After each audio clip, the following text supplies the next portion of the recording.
Hello and welcome back to our channel. Today I'll be teaching everyone an algorithm to determine whether or not any number n is divisible by a prime number p. For our example, we'll be using 19 as our prime number p, and I will give you an example using real numbers on the right hand side later. Let's start by setting n equals 10a plus b. The reason we're using 10 as the coefficient of a is because we are working in base 10.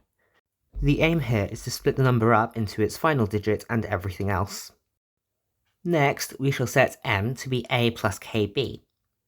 The reason for this will become apparent later. Notice now that 2n minus m is 19a plus 2 minus k of b, and therefore when k equals 2, 19 divides into the right hand side. Have a think about what this result implies, and once you're ready, restart to see if you were right. Don't forget, the aim is to simplify finding whether or not p divides into n.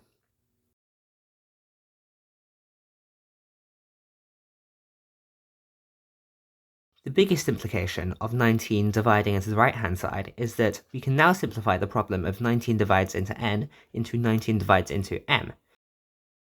This is because if 19 divides into m, then 19 also must divide into n, and also the other way around. Therefore, as m is smaller than n, we only need to check the divisibility of m. We therefore have m equals a plus 2b in the case where p is 19. Now for an example. Say we want to check whether or not 19 divides into 2614. We first set up n to be 261 times 10 plus 4. m1 is therefore equal to 261 plus 4 times 2, which is 296. 296 still seems a little bit large to work with, so let's split it again. We'll set this as a new n and say that this is equal to 26 times 10 plus 9. m2 is therefore equal to 26 plus 9 times 2, which is 44. 44 is a much easier number to work with. We know that 19 does not divide into 44, and therefore 19 does not divide into 269.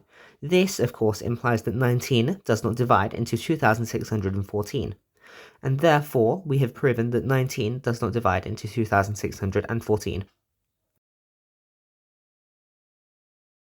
It's very important to note that this k can only be used in the case where p is 19. For each new prime number, we need to find k again, using the algorithm above. I'll give a quick table with primes that are coprime to 10, with two smallest k either side of 0 to choose from. Here in this table, you can see that when the prime number you want to divide with is 7, then the two different k are -2 and 5. I've highlighted these numbers in green or red. The green ones are easier to work with because they're smaller and easier to remember, whereas the larger ones are much harder to work with. Do try to avoid these if you can. And that's the end of this video. If you have any questions, please comment down in the comment sections below and I will get back to you as soon as I can.